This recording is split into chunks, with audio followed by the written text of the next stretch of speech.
নষ্ট করা, এটা হলো সগীরা গুনাহ না কবিরা গুনাহ? মানুষের কি নষ্ট করা? হক। কোন মানুষের অধিকার হরণ করবেন না, কোন মানুষের হক নষ্ট করবেন না। আজ আমরা আমাদের সমাজে কি করছি?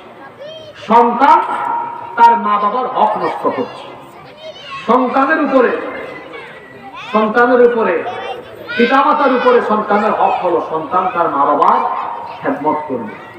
রাসূল বলেছেন, হুমা জান্নাতুকা আও হুমা নারুকা, মা বাবা তোমার জন্য জান্নাত অথবা মা বাবা তোমার জন্য জাহান্নাম। অর্থাৎ তুমি তোমার মা বাবাকে খেদমত করে যদি রাজি করতে পারো, খুশি করতে পারো, তোমার উপরে যিনি রাজি আর খুশি হয়ে যাবেন, জোরে বলেন তিনি কে? যার ঘরে পিতামাতা আছে, যাদের বাবা মা এখনো আছে, তারা সৌভাগ্যবান, তাদের ঘরে জান্নাত আছে। মা বাবার সাথে বেয়াদবি করবেন না, কারণ মা বাবার সাথে বেয়াদবি করলে জাহান্নাম অবধারিত করে দিবেন কে? ফালা তাকুল লাহুমা উফ, বিরক্ত হয়ে মা বাবাকে উফ শব্দ বলা যাবে না। ওয়ালা তানহারহুমা, ধমকা দেওয়া যাবে না। ওয়াকুল লাহুমা কওলান কারীমা, মা বাবার সাথে সম্মানজনক ভাষায় কথা বলতে হবে। আদেশকার সন্তান তার পিতামাতার হক নষ্ট করছে, পিতামাতা সন্তানের হক নষ্ট করছে, ভাই ভাইয়ের হক, ভাই বোনের হক নষ্ট করছে। বড় ভাই ছোট ভাই বোনের জায়গা জমি একাই মেরে খেয়ে ফেলেছে, এরকম কুতুব নাই তো? আপনারা উঠা বসা করেন কেন? কিশোরগঞ্জ তো এমন জায়গা না, আমি বসার পর থেকে দেখছি পারস্পরিক কথা বলা, তারপরে ডানে বামে আওয়াজ করা, এগুলো আদব নয়, এগুলো আদবের খেলাফ। আপনারা তো কোরআন শুনতে বসেছেন, এখানে তো গান বাজনা শুনতে বসেন না। কোরআন শোনার আদব আছে না? ইযা কুরিআল কুরআনু ফাসতামিউ লাহু ওয়া আনসিতু লাআল্লাকুম তুরহামুন।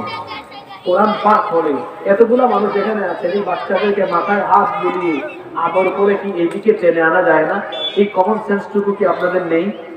বাচ্চারা দুষ্টুমি করবে, এটা তাদের স্বভাব। একটু মাথায় হাত বুলে আদর করে বলে যে ভাই বা বাবা কিচ্ছু এখানে আওয়াজ করো না, চলে যাবে। এইটুকু কাজও আপনারা করতে পারেন না। যাই হোক, আমাকে আপনারা সহযোগিতা করবেন, দেখেছি আমি, দিচ্ছি। সম্মানিত উপস্থিতি, বলছিলাম মানুষের হক নষ্ট করবেন না, প্রতিবেশীর হক নষ্ট করবেন না, ভাই হয়ে ভাই বোনের হক নষ্ট করবেন না, জনগণের প্রতিনিধি হয়ে জনগণের হক মেরে খাবেন না, জনগণের প্রতিনিধি হয়ে রাস্তার টাকা, কালভার্টের টাকা, জনগণের জন্য বরাদ্দকৃত সম্পদ আপনি আত্মসাৎ করে খান, পেটের ভেতরে আপনি জাহান্নামের আগুন ঢুকিয়ে দিচ্ছেন। এইভাবে করে মানুষের হক যে ব্যক্তি নষ্ট করে, সেই ব্যক্তির পরিণতি এত ভয়াবহ হবে। আজকের গোটা আলোচনা মনে রাখতে পারেন আর নাই পারেন, এই হাদিসটা নিয়ে আজকে বাড়ি যাবেন, আশা করি আপনার জীবন পরিবর্তন হবে ইনশাআল্লাহ। হক হলো দুই প্রকার, হাক্কুল্লাহ আল্লাহর হক, হাক্কুল ইবাদ বান্দার হক। আল্লাহর হক কি? নামাজ, রোজা, হজ, যাকাত, বিভিন্ন ইবাদত বন্দেগী, এগুলো আল্লাহর সাথে সম্পর্কিত, আল্লাহর হক। কেউ যদি আল্লাহর হক নষ্ট করে, আল্লাহ যদি তাকে মাফ করে দেন, আমাদের কিছু করা আছে? কিন্তু বান্দার হক নষ্ট করলে, বান্দার হক বান্দাকে ফিরিয়ে না দিলে অথবা তার কাছ থেকে ক্ষমা না নিলে আল্লাহ ওই ব্যক্তিকে মাফ। মনে রাখবেন, আল্লাহর হক আদায় করেন, নামাজ পড়েন, ঠিক আছে, কিন্তু মানুষের হক নষ্ট করেন, জান্নাতের গন্ধ আপনার নাকে লাগবে না। আমার সমাজে এমন বহু মানুষ আছে আল্লাহর হক ঠিকঠাকই আদায় করে, মানুষকে বলেও বেড়ায়, জানি না এটা করে কিনা। যেমন পার্লামেন্টে এক রাবেয়া বছরই পাওয়া গেল। এই রাবেয়া বছরই বললেন যে সকালবেলা ঘুম থেকে উঠে তিনি সবার আগে কি খুঁজেন? যায় নামাজ খুঁজেন। জানি না এটা সত্য কিনা। আবার দেখা যায় সারাদিন তিনি আলেম ওলামা দিয়া জেলখানা করে রাখার হুকুম দেন। মানুষের হক নষ্ট করলেন, জনগণের হক নষ্ট করলেন। নারায়ণগঞ্জে তো আরেক মারাত্মক কুতুব পাওয়া গেছে, 70 রাকাত তাহাজ্জুদ করে। আমি জানি না এটা সত্য না মিথ্যা। যদি তার কথা সত্যও হয়, তো বেচারা তো আল্লাহর হক আদায় যদি তার যুক্তিতে করেও, তো সারাদিন আবার মানুষের হক মাইরা খাওয়ায় তৎপর থাকে। এরকম আছে না নাই? আচ্ছা, এই ধরনের মানুষের কি হবে? যারা আল্লাহর হক আদায় করে কিন্তু বান্দার হক নষ্ট করে, এরা কিয়ামতের মাঠে উঠবে কেমনে, আর বিচারটা কেমনেই বা হবে? এটা হাদিস বলি, কষ্ট হচ্ছে আপনাদের? ভালো করে শোনেন। এই হাদিসটি আবু হুরায়রা রাদিয়াল্লাহু আনহু বর্ণনা করেছেন। তিনি বলছেন, আল্লাহর রাসূল সাহাবীদেরকে জিজ্ঞেস করলেন, আতাদরুনা মানিল মুফলিস?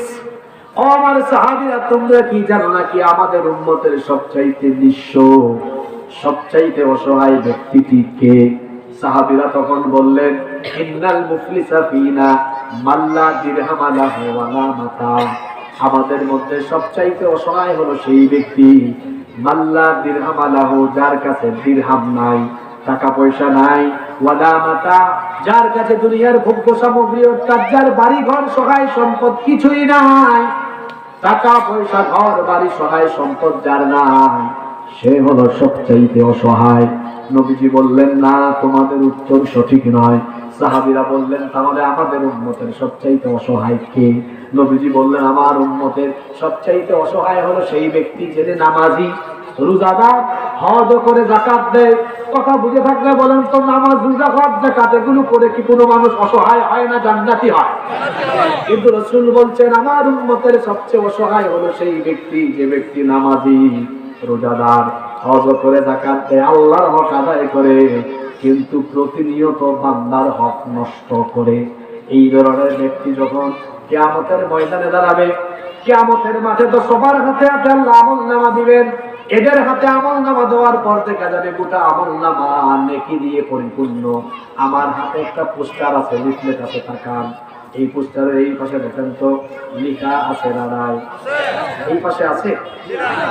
আল্লাহ রাসূল সাহাবীদেরকে বললেন, কিয়ামতের দিন এক ব্যক্তি উঠবে, তার হাতে আমলনামা দেওয়া হবে, দেখা যাবে তার পুরো আমলনামায় নেকি আর নেকি, কিন্তু কিছুক্ষণের মধ্যে তার এই নেকি একেবারে শূন্য হবে, খালি হয়ে যাবে, এইরকম খালি, কিছুই থাকবে না। সাহাবীরা বললেন, এটা কি করে সম্ভব? এত নেকামল নিয়ে উঠবে আর কিছুক্ষণের মধ্যে এগুলো খালি হয়ে যাবে, এগুলো যাবে কোথায়? আল্লাহ রাসূল বললেন, এই ব্যক্তি হাতে আমলনামা নিয়ে মনে করবে, হায় হায় হায়, আমার এত নেকি জান্নাতে যাওয়ার জন্য মনে মনে রেডি। আল্লাহ বলবেন, এই দাঁড়া, তোর হিসাব আছে এখন। তার মা বাবার হক নষ্ট করেছে, তার মা বাবাকে লাইনে দাঁড় করা, অমুককে মিথ্যা মামলা দিয়ে জেল কাটিয়েছে, ওকে লাইনে দাঁড় করা, অমুককে মিথ্যা মামলায় ফাঁসি দিয়েছে, অমুককে দাঁড় করা, অমুকের বিচার করতে গিয়ে 500 টাকা আরেকজনের কাছ থেকে ঘুষ খেয়ে বিচারের রায় উল্টে দিয়া দুর্বলকে দুর্বল বানিয়েছে, তাকে লাইনে দাঁড় করা, চেয়ারম্যান হয়ে, মেম্বার হয়ে মানুষের মাল খেয়েছে, তার ইউনিয়নের মানুষকে দাঁড় করা। আল্লাহ বলবেন, তোমরা যে ক্ষতিগ্রস্ত হলা, এ তোমাদের হক নষ্ট করলো, তোমরা কি চাও? কিয়ামতের দিন ক্ষতিপূরণ টাকা চাইবে না নেকি চাইবে?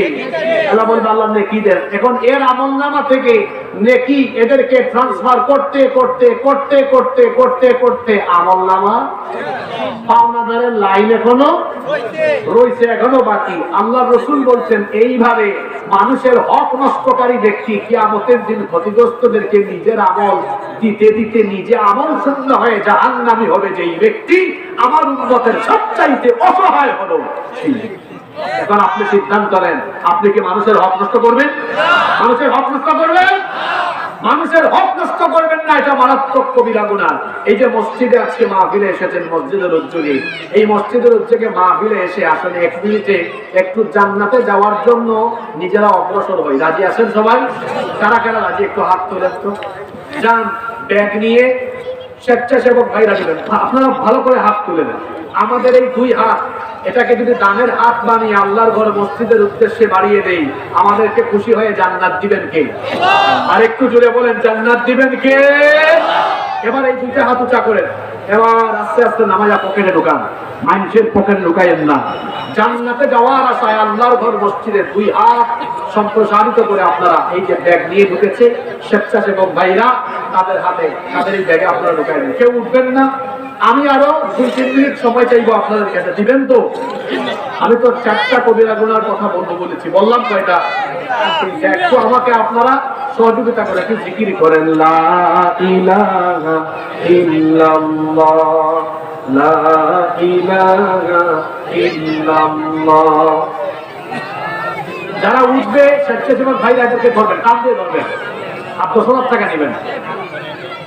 লা ইলাহা ইল্লাল্লাহ, লা ইলাহা ইল্লাল্লাহ মুহাম্মাদুর রাসূলুল্লাহ সাল্লাল্লাহু আলাইহি ওয়াসাল্লাম। যারা ব্যাগ নিয়ে গিয়েছেন আপনারা দ্রুত করুন, এরপরে এই ব্যাগগুলো অথরিটির কাছে আপনারা পৌঁছে দেন। যারা উঠছে এদেরকে আমি চিনি, এরা কারা আমি বলে দিব? নামাজের টাইম তো, এদের কাপড় চোপড় ঠিক নাই, বুঝতে পারছেন? খেলা হোক নিয়ে গেছে তো, কার থেকে নিয়েছে? আর সেদিকে গেলাম না। আজানের টাইম হলে বোঝা যায়, আজানের টাইম হলে বোঝা যায়। যাই হোক, যারা ব্যাগ নিয়ে গিয়েছেন ব্যাগগুলো এখানে অথরিটির কাছে পৌঁছে দেন। আপনারা কি আমাকে 2 মিনিট সময় দিবেন না শেষ করে দিব? পরিবেশ আমার মন মতো হয়ে গিয়েছে। সবাই বসেন।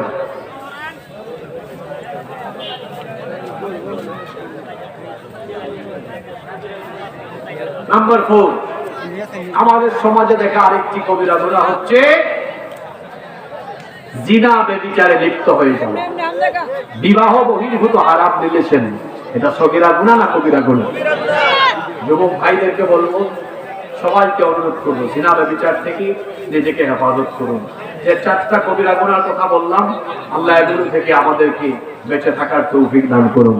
আল্লাহ আমাদের সবাইকে নেকির পথে অটল অবিচল হওয়ার তৌফিক দিন। মাহফিল